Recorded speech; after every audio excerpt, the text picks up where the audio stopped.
Shall the bill Madam pass? Speaker, I'm sorry, I have my request to speak button on. Delegate from Culpeper, Delegate Freitas. Speaking of the bill.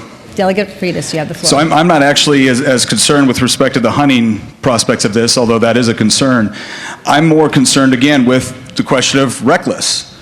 Because I've already seen legal cases where reckless has been pretty openly and broadly interpreted, especially if you have a Commonwealth attorney that has decided that they're going to have a no-tolerance policy toward firearms or any sort of gun crimes. I mean, there's been situations where somebody might not have had a permit for a weapon, but they used a firearm in order to defend themselves or defend their business, and they were still prosecuted for that, even though the only reason the attorney even knew about it was because they actually used it in self-defense. And we have a scenario right here where, again, I'm still not sure. If I have a firearm on my nightstand by my bed, no round in the chamber, just rounds in the magazine, and someone is kicking in the door of my house while I'm down here in Richmond, trying to get to my 17-year-old daughter.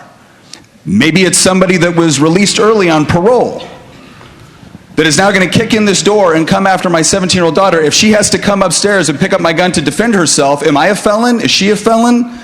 Is some Commonwealth attorney going to have to look at this and decide whether or not it was reckless that I had a firearm there on the nightstand?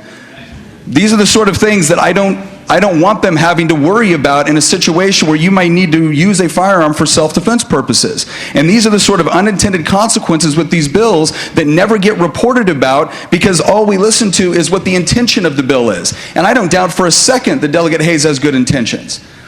But as has been pointed out before, we don't write intentions, we write laws.